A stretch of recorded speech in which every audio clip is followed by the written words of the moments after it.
Retour sur ce plateau. Bonjour Hugues Hector Zogo. Bonjour Carole, bonjour Roland. Bonjour également à tous les téléspectateurs, à tous les auditeurs de la Diaspora FM. Bonjour aux amis internautes qui nous suivent en direct. Bonjour Roland, Laurent, Tonéikès, bienvenue sur ce plateau. Merci, bonjour Carole Olaye, bonjour Hugues Hector Zogo, bonjour téléspectateurs, internautes et auditeurs et bien évidemment ces internautes que nous suivrons plus tard.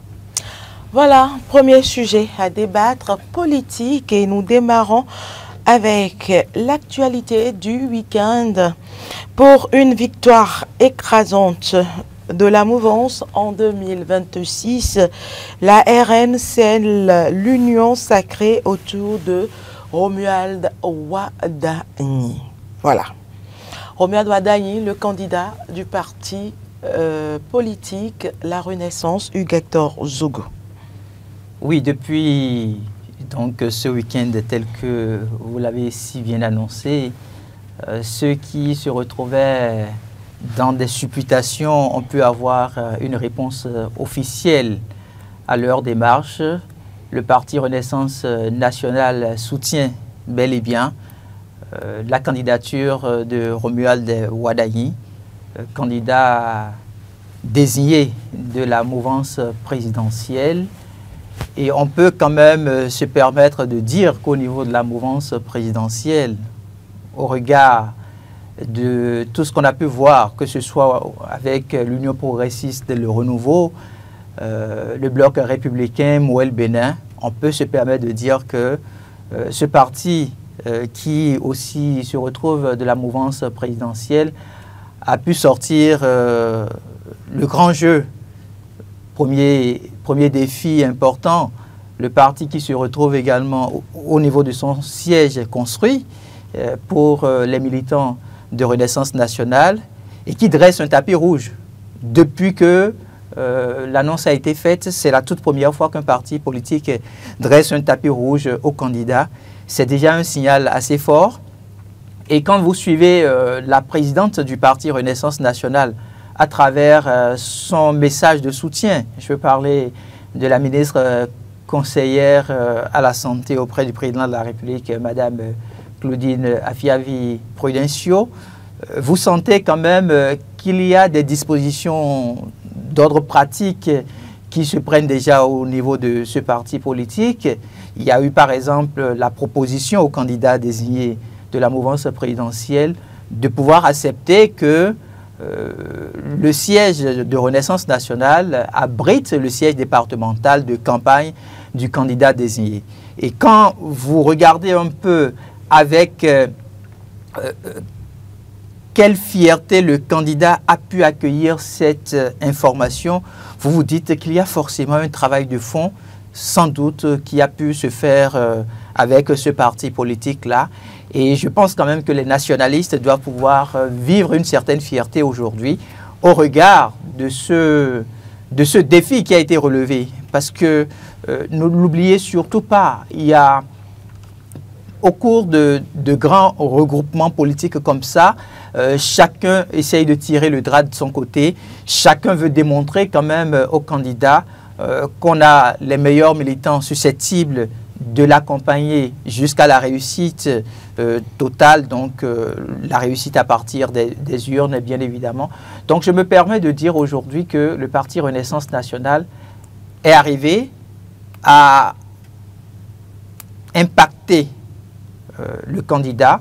Le parti Renaissance nationale a pu laisser son empreinte au candidat désigné de la mouvance présidentielle et c'est une très bonne note. On peut espérer les jours, les semaines à venir qu'il y aura sans doute plusieurs acteurs du parti Renaissance nationale qui vont remonter au créneau pour mieux parler de la figure de Romuald Wadani. Alors, Roland Laurent Toléikès, quel est le sens politique du soutien affiché par le parti Renaissance nationale ce samedi au candidat de la mouvance présidentielle? Le sens politique de ce soutien du parti Renaissance nationale à Roméo Wardani, ça n'a pas autre nom, c'est la dynamique du groupe. Parce que oui, le parti Renaissance nationale se réclame de la mouvance présidentielle et donc on n'avait pas d'autre choix à faire que de s'aligner derrière ce choix des deux premières formations politiques qui se sont prononcées sur la candidature de Roméo Wardani, parce qu'on soutient un chef de l'État jusqu'à la fin de son mandat. On ne peut pas aujourd'hui dire qu'on ne peut pas soutenir son candidat. Donc c'est de l'ordre normal des choses, ce n'est pas sans surprise pour moi que de voir ce parti, oui, le Renaissance nationale, organiser les choses pour accueillir ce candidat et s'engager à travailler pour ce candidat pour la victoire en 2026. Donc pour moi, il n'y a pas d'autre sens. En réalité, ce qui devrait être fait, qui a été fait, c'est le contraire qui aurait surpris en réalité. Donc je pense qu'il n'y a pas d'autre sens à donner. Mais ce que je veux dire au-delà, c'est qu'on a suivi le discours de la présidente de Renaissance nationale et je veux bien, en tout cas, prendre au mot la présidente de Renaissance nationale, notamment, qui fait des promesses aux candidats en disant qu'il sera suivi au pas à pas et puis jusqu'à la victoire. Et donc aujourd'hui, au-delà de toutes les cérémonies organisées pour accueillir les candidats au sein des différentes formations politiques qui soutiennent le candidat de la mouvance présidentielle, si vous voulez, UP Le Renouveau, BR, Moël Bénin et Renaissance nationale, le plus dur commence dès maintenant. Parce que oui, 3 formations politiques s'étaient déjà déclarées, soutien du candidat, en tout cas prêt à accompagner le candidat. Le Renaissance nationale qui, compte tenu il faut préciser quand même, d'un certain nombre de calendriers de la présidente, n'avait pas vite organisé cette cérémonie, il faut le préciser. Donc oui, ça a été organisé maintenant, mais le plus dur commence dès maintenant que toutes les formations politiques s'accordent à accompagner le candidat. Le plus dur, c'est déjà s'assurer que oui, les militants des formations politiques seront davantage convaincus avec des arguments probants pour accompagner le candidat. Parce que une chose est de dire, vous savez, regardez, les gens ont beau aimer Boni dans ce pays en prenant de l'argent chez lui avec les fils interminables à la présidence, mais ils n'ont pas aimé son candidat Lionel Zinsou. Donc ce n'est pas automatique qu'aujourd'hui, parce que les formations politiques ont fait des déclarations, que les militants forcément vont accompagner. Il va falloir trouver le discours, va falloir faire des actions, aller à la rencontre de ces populations, parce que ceux qui aiment Patrice Talon ne vont forcément pas aimer Roméo Wardani. Même dans la mouvance élargie, des gens aiment Patrice Talon, ou des gens sont soumis à Patrice Talon, mais jamais n'aimeront Roméo Wardani, ou jamais ne seront soumis à Roméo Wardani. Donc il va falloir faire encore un travail de fond. Au-delà des déclarations, des cérémonies de soutien, il faut maintenant aller convaincre les citoyens, aller sur le terrain, véritablement mouiller le maillot, si vous voulez, on peut le dire comme ça, mouiller véritablement le maillot, trouver des actions à mener. Ce n'est pas une première expérience pour le parti. Ce n'est pas une première expérience. Je ne vais pas citer des expériences parce qu'il faut s'inspirer de ce qui s'est passé. En tout cas, ce qui s'est passé, vous voulez, dans le passé. Il faut s'inspirer du passé pour voir là où est-ce que peut-être les militants n'ont pas voulu s'accorder au choix des différents partis politiques, que ce soit UP Le Renouveau, que ce soit BR, les Moël Bénin. Voilà, et donc il y a des moments, forcément, des décisions ont été prises par les responsables des partis, les bureaux politiques, si vous voulez, au plan national, mais malheureusement, les militants ne se sont pas accordés avec ces choix des responsables des partis. Donc il faut s'inspirer du passé, corriger ce qu'il y a à corriger, reconnaître les insuffisances. Moi, je continue de dire, aujourd'hui, la victoire de Roméo Wardani va être axé véritablement sur la reconnaissance des insuffisances et des promesses de corriger les insuffisances. Il ne s'agira pas d'aller dire aux populations, nous avons soutenu Patrice Talon qui a réalisé tellement de choses, tout est beau, et tout est rose, tout est bon, c'est fini, et le meilleur choix c'est Roméo Wardani.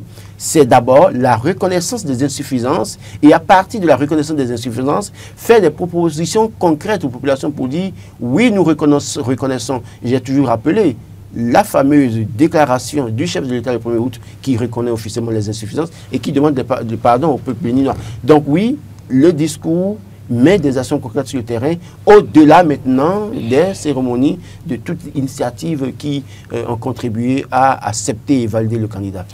Hugues-Hector Zogo, quels sont les avantages que je qualifierais sur ce plateau de stratégique pour les deux partis, s'agissant bien évidemment du candidat Roméo Wardani et du parti Renaissance nationale? Vous savez, on se retrouve à une période assez difficile pour les partis politiques parce que quand vous êtes parti en un premier temps en dispersé et que finalement vous vous retrouvez autour d'une même figure pour porter la candidature, il y a ce qu'on appelle la guerre du leadership politique. Et donc, ça, c'est un défi énorme pour les premiers responsables des partis politiques. Je veux parler, par exemple, du professeur Joseph Gyokbenou, je veux parler de Abdoulaye Biokane, je veux parler de la présidente de Renaissance nationale, Claudine Afiavi-Prudencio, et également du ministre conseiller Jacques Ayagi, qui se retrouve à la tête de Moël Bénin. Donc, il y a un premier défi pour ces 4 leaders-là, de trouver le juste milieu pour s'accorder sur l'essentiel autour des thèmes de campagne pouvant permettre à ce que, sur le terrain, le discours ne soit pas dispartite. Ça, c'est le premier défi. Et maintenant, quand on arrive à régler ce défi-là, l'avantage, c'est énorme. On a accompagné un chef d'État qui, pendant pratiquement 10 ans bientôt, s'est retrouvé à faire des réformes institutionnelles, politiques. Dans tous les secteurs, pratiquement, au Bénin, on a pu parler de réformes. Et donc, il faut se permettre de dire qu'à partir de ce moment-là, c'est comme une graine qu'on met sous terre. Dès que la graine est mise sous terre, il faut un temps pour que ça commence par porter, que le plant sorte, que ça grandisse, que ça commence par fleurir, et jusqu'à ce qu'on commence par obtenir ce qu'on peut appeler le fruit. Et tous les Béninois n'attendent que le fruit. J'aime bien l'aphorisme « surgir, agir et disparaître ». Mais on oublie d'ajouter « pour que la semence porte du fruit ». Surgir, agir et disparaître pour que la semence porte du fruit. Patrice Talon a surgi, il a agi, il va bientôt disparaître. Mais il faut que la semence puisse porter du fruit. Et donc, cette semence-là qui doit pouvoir porter du fruit, pour moi, c'est la candidature de Romuald Wadagni. Parce que il est porté par la mouvance présidentielle, il est porté par le président Patrice Talon.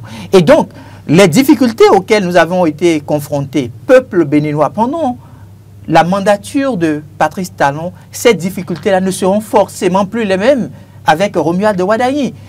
Vous auriez pu entendre certains dire oui, c'est vrai, Patrice Talon est en train de réaliser telle ou telle chose, mais entre-temps, il aura fallu que le président Boni Yayi puisse trouver peut-être les moyens et les laisse avant de partir. Ce qui voudrait dire que nous nous retrouvons dans une démarche de continuité. L'administration, elle est continuelle.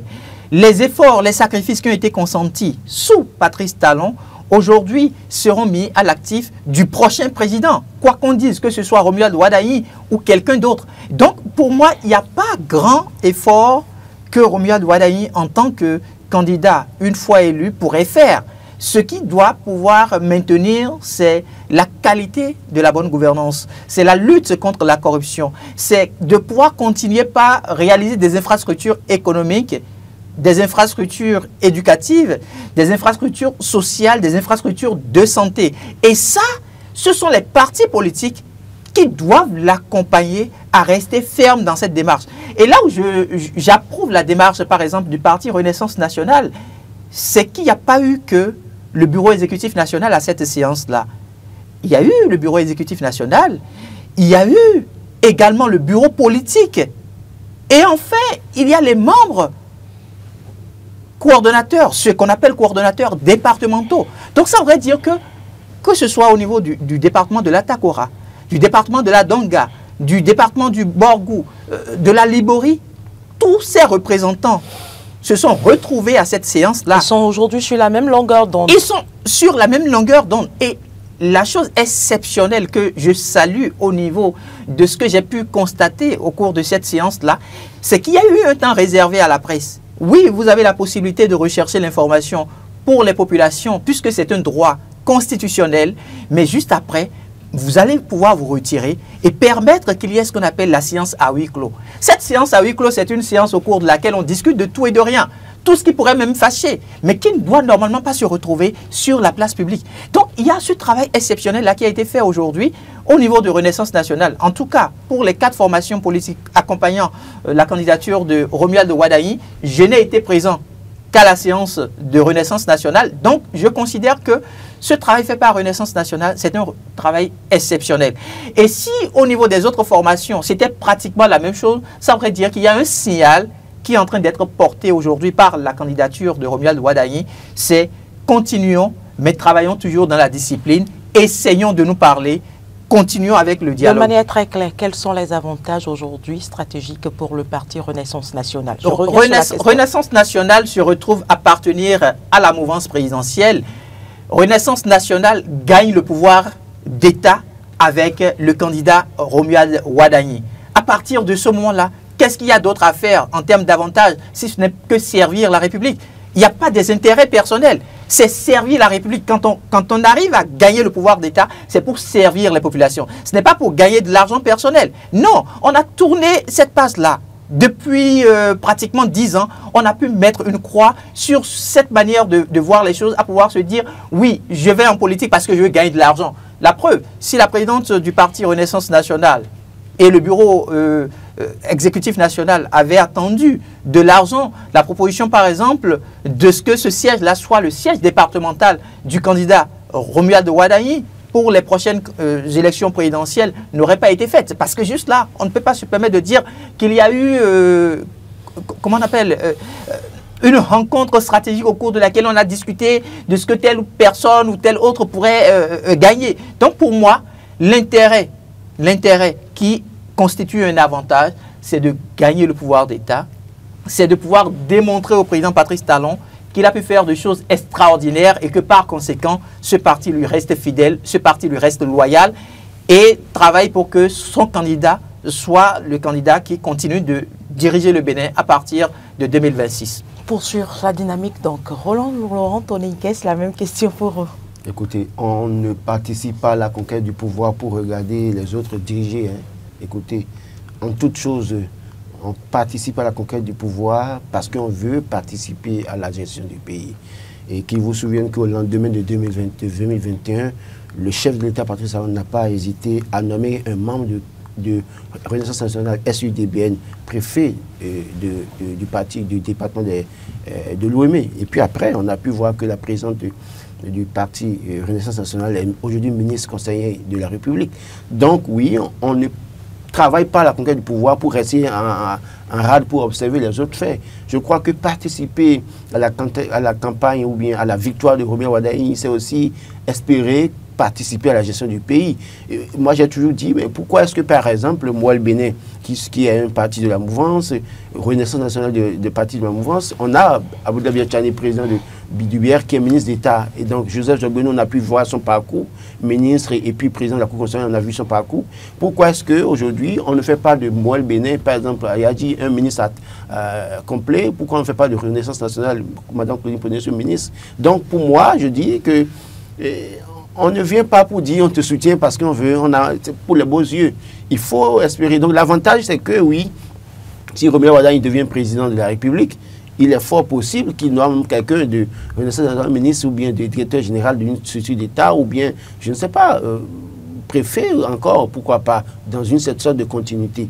Mais au-delà de ça, moi je voudrais quand même revenir sur un aspect très important. Il faut qu'on ne perde pas de vue l'essentiel pour les défis de 2026. Construire les routes, Patrice Talon a fait l'effort qu'il pourrait faire, il est en train de partir, voilà, il viendra. Mais il ne s'agira pas seulement de construire les routes. Il s'agira d'écouter les Béninois. Il s'agira de répondre aux préoccupations de certains Béninois qui se sont sentis peut-être lésés ou marginalisés dans bien ou d'autres des cas. Je prends le cas de ceux qui sont, par exemple, retraités d'office, par exemple, des douaniers, des policiers, des militaires, si vous voulez. Ces personnes, aujourd'hui, il y en a qui espèrent saisir la Cour constitutionnelle un jour pour avoir gain de cause parce que la manière dont on les a mis à la retraite d'office, ils n'apprécient pas cette disposition-là. Et donc, qu'est-ce que le candidat pourra répondre à ces personnes dès lors qu'il sera face à quelqu'un du genre sur le terrain pendant la campagne? C'est le discours-là qu'il faut préparer. Alors, quand je parle j'ai parlé il y a quelques jours des sojaculteurs. Aujourd'hui, qu'est-ce que le candidat propose? C'est pourquoi il dit les partis politiques soutiennent, d'accord, les partis politiques dressent le tapis rouge, d'accord, mais le travail de fond qui sera fait est très important. Il ne faut pas perdre de vue certaines questions essentielles dans la gestion de Patrice Talon. Il a fait un effort, je reconnais, mais il y a des insuffisances que lui-même a reconnues, même s'il n'a pas cité les insuffisances selon lui. Mais nous observons qu'il y a des insuffisances. Alors, quel sera le travail par rapport à ces insuffisances? Il ne faut pas continuer à penser que parce que Patrice Talon a parlé, a travaillé, et que Wadagni est son candidat, et que le parti de la mouvance le soutiennent, que c'est tout de go gagné. tout se passera dans le discours, j'ai pas eu de reconnaissance, tout se passera même dans l'humilité dans le discours. Parce qu'on a pu voir parfois, excusez beaucoup, certains soutiens du gouvernement se font dans une certaine arrogance de communication. Non, ça ne marchera pas pour le candidat. Quand vous écoutez, il a fait un effort, on dira que oui, il a été bon ministre des Finances, il a été reconnu au plan africain, il a reçu plusieurs distinctions, grâce à lui, il connaît les circuits du marché, comment vous appelez, boursier, des financements, mobilisation de ressources, il connaît tout ça, d'accord. Mais il y a aussi un aspect qu'on oublie. Il y a que, dans la mouvance, les personnes qui ont soutenu la candidature d'Olivier Bokor, il se fait que c'est les gens de la mouvance, qui aujourd'hui sont silencieux. En dehors de quelques jeunes qui avaient créé au B26, qui sont devenus NDP, je ne sais quoi, qui sont allés voir Karim Da Silva à Porto-Novo, le patriarche Karim Da Silva à Porto-Novo pour dire qu'ils soutiennent la candidature de Wadaini. Il y a une multitude de la mouvance. Et je précise, c'est des députés du BR, c'est des députés de l'UP Le Renouveau, qu'on connaît très bien, mais qui sont silencieux. Au moment où ils ont porté le choix sur Wadaini, il y a des gens qui n'étaient pas à la séance. Je ne vais pas citer de nom. Il y a des gens qui n'étaient pas à la séance ou qui a consacré le choix de Robert Wadaini. Ces personnes-là, comment faire pour convaincre ces personnes-là dans la dynamique de groupe pour que le candidat puisse gagner, puisque les gens parlent de chaos, mais pour gagner par chaos, il faut vraiment une dynamique de groupe, il faut vraiment une entente cordiale. Donc, toutes ces personnes-là, Olivier Bokor en prison aujourd'hui, qu'est-ce qu'il dira? Quel sera son mot d'ordre? Osadome qui à un moment donné quand même qu'on voyait avec les jeunes sur les différents spectacles et qu'on a vu aussi au chevet de certaines personnes pour leur apporter assistance, qu'est-ce qu'il dira de là-bas? Roch Nyeri qui est en exil, qu'est-ce qu'il dira de là-bas? C'est vrai qu'un homme qui est de l'Ecossa, bon, sa mère est de l'Ecossa, Wadaini est de l'Ecossa, il est en exil actuellement au Canada, qu'est-ce qu'il dira? Donc il y a tellement de défis pour ce candidat que il ne faut pas tout de gros penser que tout est gagné à l'avance et tout sera facile. Ça va être, oui, le candidat pourra gagner, c'est tout souhait pour le candidat, c'est sa chance d'être candidat et c'est tout souhait pour lui de gagner. Mais j'insiste sur le fait qu'il y a de gros défis, gros défis à relever. Il y a beaucoup de choses à faire pour travailler à ramener les personnes là, les indécis ou les déçus, ou si vous voulez, dans la famille politique de la mouvance, pour s'assurer qu'au soir des élections en avril 2026, que ce soit un chaos profitant pour la mouvance. Huguette Zogo, pour finir avec le sujet. Pour finir avec le sujet, je me permettrai de dire que nous ne sommes pas encore en période de campagne électorale. Hein. C'est la période de campagne électorale qui permet au candidat de prendre la parole et de pouvoir dire exactement ce qu'il a à offrir à son peuple. Et à partir de ce moment-là, le débat va se faire. Nous ne sommes pas encore en période de campagne électorale. Nous sommes à une étape où le candidat a été désigné. Les partis politiques appartenant à la mouvance présidentielle ont le droit de dire oui, nous vous accompagnons en tant que candidat, non, nous ne sommes pas d'accord à vous accompagner en tant que candidat. Et c'est cet exercice qui est en train d'être fait. Les personnes dont il a parlé, il y a beaucoup de choses qu'on peut dire sur ces personnes-là. Le débat ne va pas se faire peut-être aujourd'hui, mais on attend que les intéressés qui ne sont pas d'accord, parce que en politique, s'y prête, vous voulez dire? Le moment ne s'y prête pas. Justement, on attend que le moment s'y prête. Parce que pour moi, les députés en question, qu'est-ce qu'ils reprochent à Romuald Wadaini? Si nous avons des choses à reprocher à Romuald Wadaini, ils n'ont qu'à prendre la parole et le dire. Moi, je me refuse de faire cette forme de politique suivant laquelle on reste dans les couloirs pour dire les choses. Si vous n'êtes pas d'accord avec quelqu'un, ayez le courage de le lui dire en face. Nous sommes dans un État démocratique. Nous avons la presse qui est libre. La preuve, vous êtes libre de partager votre opinion sur le plateau. On ne va pas vous en vouloir pour ça. Mais des députés à l'Assemblée nationale qui n'ont pas le courage de dire exactement ce qu'ils pensent, est-ce que c'est des personnes en qui on peut faire confiance? Pour moi, ça pose un problème éthique. Je continue de le dire toujours. Ça pose un problème éthique. On ne peut pas construire une nation ou un pays sur de la supputation. Si les gens ne sont pas d'accord, mais on est dans un État démocratique. Qu'ils disent clairement, nous ne sommes pas d'accord sur tel aspect. Mais si entre-temps, vous vous êtes retrouvés à travailler sous format de compromission, et que par compromission, vous n'avez plus votre liberté de dire clairement ce que vous pensez. Il ne faut pas en vouloir aux autres. Les intéressés dont on parle, quel est leur poids politique? Ils n'ont qu'à prendre la parole, ils n'ont qu'à animer la vie politique. S'ils ne veulent plus appartenir à la mouvance présidentielle, qu'ils le disent clairement. Dans un parti politique, le minimum qu'on puisse demander aux militants, c'est la discipline de groupe.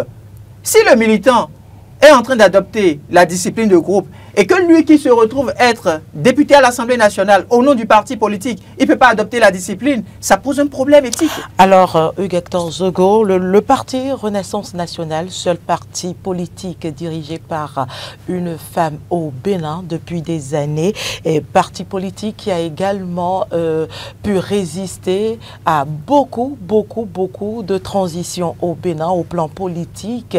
Aujourd'hui, pensez-vous que ce soutien du parti Renaissance nationale vient renforcer la légitimité du candidat Romuald Wadagni en tant que dauphin du président Patrice Talon? Je suis très heureux pour cette question que vous posez. Il y a ce qu'on appelle le médium en communication, c'est-à-dire la personne qui porte la parole. Aujourd'hui, on peut se permettre de poser la question, Claudine Afiavi-Prudencio constitue-t-elle à elle seule une voix crédible?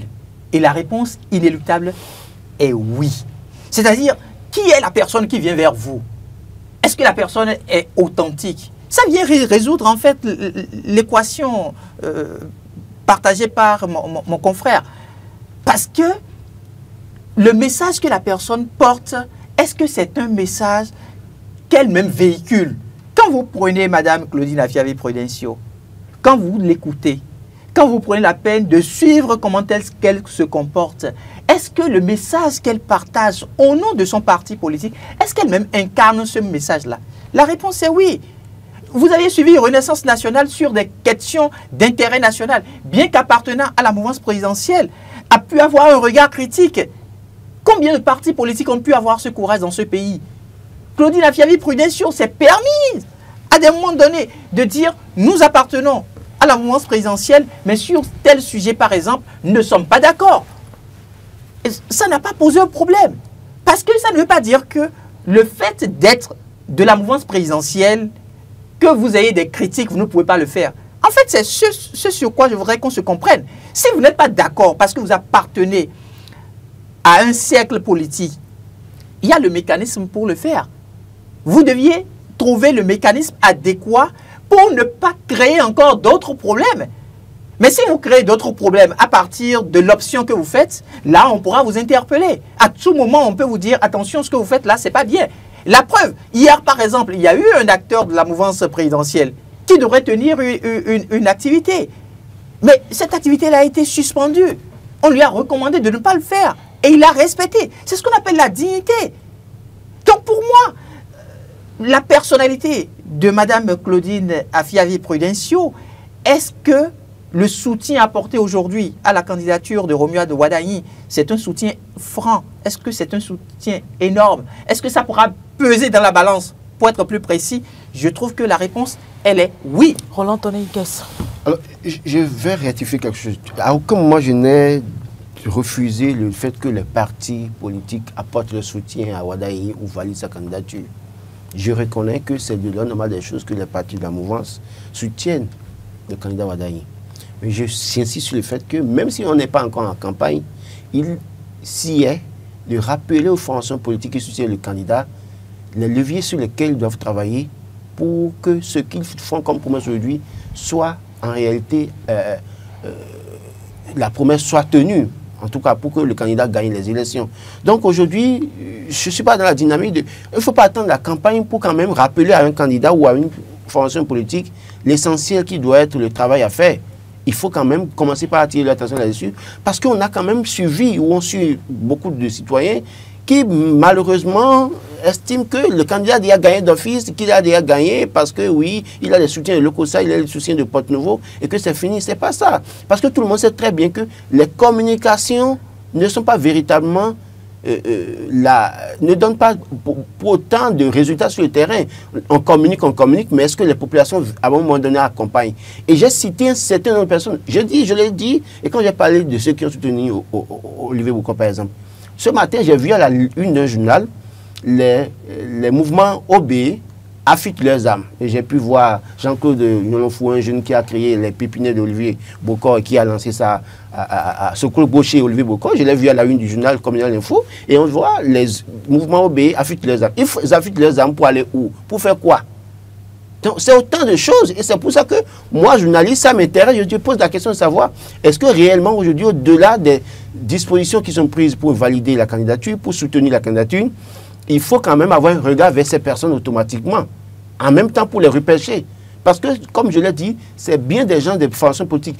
Aujourd'hui, tout le monde sait très bien que, même si vous êtes dans la mouvance que vous avez envie de parler, on ne va pas comparer Mme Prunessiou à un autre qui a été fait par Patrice Talon, qui est dans la formation politique. Mme Prunessiou a une certaine indépendance, excusez si vous voulez, je ne vais pas citer les adjectifs financiers ou tout ce que vous voulez, et qui aujourd'hui font que, oui, elle s'est imposée. Elle est présidente de parti politique. Et en tant que présidente de parti, vous n'allez pas le comparer à un élu dans une formation politique dont le positionnement dépend de quelqu'un. Il y a une différence. Mme Prunessiou, pour être candidate sur la liste RN, n'a pas besoin que quelqu'un le positionne. Par contre, les autres dont on parle ont besoin de faire l'âne pour avoir le foin. Donc, du coup, ce n'est pas les deux choses à comparer. C'est pour ça que je dis, il y a peut-être des gens qui sont peut-être des déçus, frustrés, qui seront là. Et j'ai toujours rappelé aussi, quand on a annoncé la candidature de Wada Ipoudi, attendez que les listes pour les législatives et les communales sortent et que le travail soit fait pour davantage convaincre ces personnes-là pour resserrer les liens. Il ne s'agira pas de penser que, oui, ils sont hypocrites, ils ne veulent pas parler, laissons-les. Non, si vous voulez vraiment gagner pas KO pour le candidat Wadaï, il va falloir tenir compte de tous ces aspects et ne rien négliger. Je pense quand même, si vous permettez, le temps est parti, oui. Mais je pense quand même qu'il y a ce volet-là qui est pris en compte par le candidat et aussi par les différents partis politiques. Parce que je l'ai dit, au cours de cette séance, il y a eu une rencontre, je vais dire, officielle, où les acteurs des médias ont été présents. Ils ont pris part à tout ce qui a été dit. Mais juste après, on dit, maintenant, la séance doit se poursuivre. À huis clos. À huis clos. Une séance à huis clos, c'est une séance de vérité. C'est une séance au cours de laquelle on peut tout se dire, mais sans que l'information ne fuite. Et à partir de ce moment-là, qui sont les acteurs qui ont été conviés? Je l'ai dit, au niveau de Renaissance nationale, il y a le bureau exécutif national, il y a le bureau politique, il y a les coordonnateurs départementaux. Donc c'est déjà la preuve que le candidat n'est pas venu exclusivement dans l'intention de faire le one-man show communicationnel, comme on peut se permettre de dire, oui, je suis candidat désigné de la majorité présidentielle, il faut que je vienne juste au sein du parti politique, que vous puissiez faire une déclaration de soutien, et ça s'arrête là. Nous devons discuter. Si, effectivement, vous pensez que je suis l'homme qu'il faut pour poursuivre la mission dans laquelle nous nous sommes retrouvés depuis bientôt 10 ans, il faut qu'on puisse discuter. Et donc, le simple fait de tenir cette séance à huis clos pour moi, ça voudrait dire que le candidat a déjà le souci de placer le citoyen béninois au cœur de son mode de gouvernance. Pour moi, j'ai trouvé ça extraordinaire. Je ne sais pas si c'est parce que sur les 4 séances, ou bien les 4 formations politiques, c'est au niveau de RN que je constate ça, que je le trouve aussi expressif. Mais pour moi, ça a plein de sens. On pourrait tenir cette séance-là, faire de la communication politique et ne pas avoir la séance à huis clos. Mais la séance à huis clos, c'est tenu. Et une séance à huis clos, c'est une séance au cours de laquelle on écoute les autres, on leur parle aussi et on parvient à partir d'une synthèse à retenir l'essentiel. Et donc pour moi aujourd'hui, ceux qui ont été présents au niveau de Renaissance nationale, accrédités pour pouvoir donc porter la voix du parti politique, ont eu le temps nécessaire de partager ne serait-ce que les premiers mots du parti, les premiers mots des membres du parti avec le candidat. Le candidat n'aurait sans doute pas aussi manqué de leur dire, oui, je vous donne mon assurance, oui, sur telle question, il faut que nous puissions revenir dessus, parce que maintenant, de manière officielle, je vous appartiens. Donc pour moi, on peut espérer... Pour finir, je crois que nous allons passer à un autre sujet. Je fais une précision. Je crois que Hugues s'attarde beaucoup plus sur la séance avec RN. Moi, j'ai parlé de la séance avec RN, j'ai apprécié. Je crois que ce dont il parle, c'est général maintenant. Je ne vois plus la séance avec RN. J'en ai parlé. Je crois qu'il faut dépasser ça. Ce dont je parle, c'est dans le général pour le candidat aujourd'hui. Au-delà de ce qu'il a pu faire avec Renaissance nationale, c'est bien, c'est beau, c'est encourageant. D'accord, oui, mais après ça, qu'est-ce que le candidat fera au plan général? Quand le sujet sera abordé, on va revenir dessus, parce qu'il y a beaucoup de choses sur lesquelles on ne s'est pas encore prononcé. Je ne parle plus de RN forcément. Oui. Je parle du plan général, du point de vue général pour dire le candidat sur le terrain, qu'est-ce qu'il doit faire? Les formations politiques, qu'est-ce qu'elles doivent faire? C'est de ça que moi je parle. Oui, le sujet n'est pas encore abordé. Maintenant, le sujet sera abordé, on va l'évoquer. Sans aucun doute. Nous allons poursuivre. Avec le candidat. Le candidat peut parler dans une séance de huis clos. Mais le discours dans une séance de huis clos ne peut pas être un discours sur la place publique. Merci à vous. Nous allons poursuivre. Nous allons rester dans le domaine de la politique, toujours pour aborder une interrogation que j'ai lue ce matin à la une du quotidien Gaskiani. Absence des démocrates au niveau des accords de gouvernance, stratégie ou erreur? C'est une interrogation qui me fait quand même sourire. Stratégie ou erreur? Avec qui les démocrates pourraient aujourd'hui signer des accords de gouvernance? C'est à ça que j'ai automatiquement pensé ce matin quand j'ai lu. Et en tant qu'analyste politique, est-ce que c'est faisable dans le contexte actuel? Avec le Parti des démocrates, l'accord de gouvernance. Tout à fait. Et c'est en cela que je continue de dénoncer l'accord qui a été de gouvernance signé avec FCBE. Parce qu'on dit accord de gouvernance et dès lors que vous faites l'accord de gouvernance, vous comptez dans les calculs à partir du moment où vous avez 10% au plan national. Alors si vous voulez faire accord de gouvernance avec quelqu'un qui n'a pas réussi à avoir 5% pour les dernières élections et qui se prépare à disparaître de l'échiquier politique, finalement, pourquoi est-ce que vous faites l'accord de gouvernance? Et vous devez comprendre que déjà, cet accord de gouvernance signé avec le parti FCBE, c'est de trouver la formule, parce que la loi l'a dit, de lui donner après les parrainages, pour qu'il puisse avoir un candidat pour la présidentielle. Sinon, qu'en réalité, si on doit tenir compte des chiffres, je ne sais pas quel est l'intérêt pour le parti FCBE, ou pour UP Le Renouveau, ou le parti BR de signer un accord de gouvernance avec le parti FCBE. Donc aujourd'hui, le Parti des démocrates, s'ils doivent signer un accord de gouvernance ou de coalition parlementaire, avec quel parti feront-ils ça? Encore que déjà, le MPL quitte le cadre de concertation de l'opposition, et donc ce n'est pas évident d'avoir cet accord avec ce parti. Et ce parti, on connaît les chiffres des dernières élections. Il y a le GSR qui est allé en union, ou bien, je ne sais pas si vous voulez, avec le Parti démocrate, au point où un des candidats du parti GSR, un des militants du parti GSR était candidat dans la 23e et lequel candidat finalement, ou bien lequel membre a finalement claqué la porte à l'opposition et s'est retrouvé de l'Union progressiste de renouveau. Donc, vous voyez tout ça, NFN de Apollinaire Avoyon, quel est son poids sur le plan national pour aller signer un accord de gouvernance avec lui? Peut-être que oui, tout est possible, hein, mais quand on regarde les signaux bien... Mais ne dit-on pas qu'en politique, il n'y a pas de soustraction? Non, c'est pas dans ce sens. Ici, là, on dit, si vous faites accord de gouvernance avec quelqu'un, la personne doit avoir 10% au plan national. Donc, il faut, si vous voulez faire accord de gouvernance... C'est cette exigence qui frappe.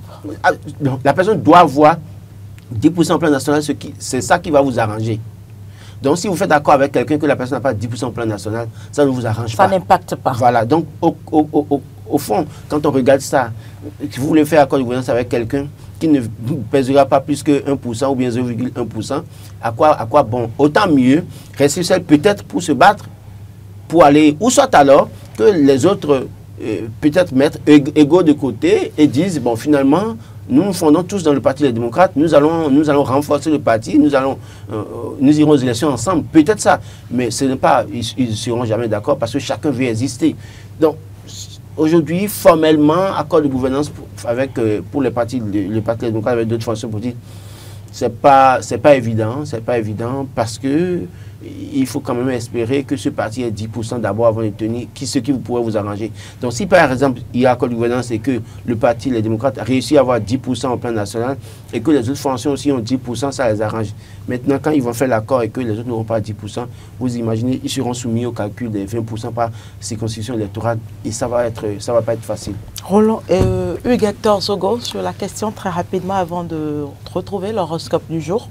Oui, je pense que le parti Les Démocrates s'est fait prendre au piège. Parce que ce n'est pas d'aujourd'hui qu'ils savent qu'ils devraient se retrouver aux élections. Ils connaissent très bien les textes de loi qui ont été votés à l'Assemblée nationale et promulgués par le chef de l'État. C'est des députés à l'Assemblée nationale pour la plupart qui savent de quoi est fait chaque article de cette loi électorale-là.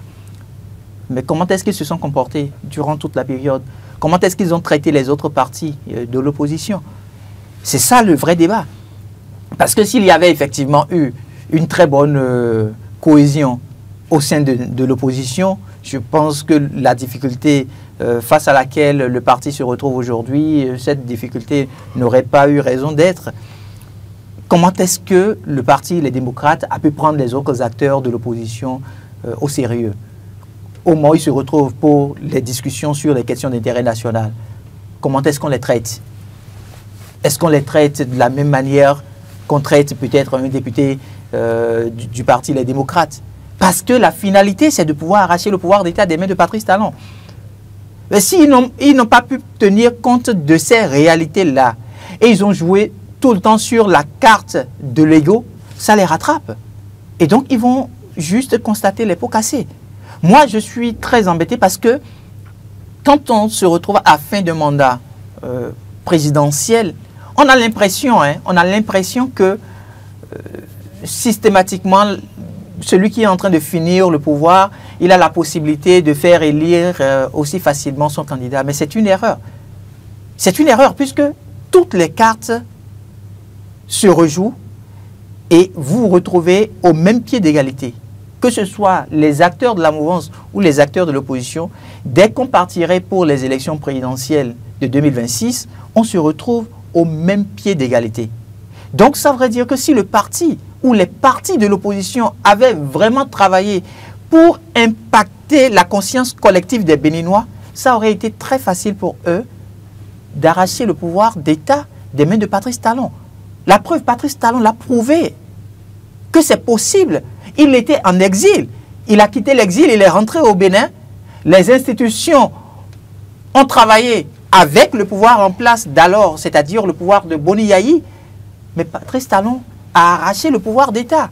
Donc, ce n'est pas impossible. C'est des choses qui sont possibles. Maintenant, si le parti même n'a pas pu, à un moment donné, se donner une certaine confiance, une certaine assurance, se dire, oui, nous sommes en mesure d'arracher le pouvoir d'État parce qu'il ne nous a pas offert pendant une période de 10 ans à nous et à nos compatriotes ce que nous avons espéré de lui. Et par conséquent, il ne faut pas qu'on renouvelle la confiance au candidat qu'il proposerait s'il n'a pas pu avoir les stratégies nécessaires de mettre en place ce qu'il faut. Ils vont s'en tenir à eux-mêmes. Ce qui est sûr, la loi, elle est uniforme pour tout le monde, que vous soyez de l'opposition, que vous soyez de la mouvance.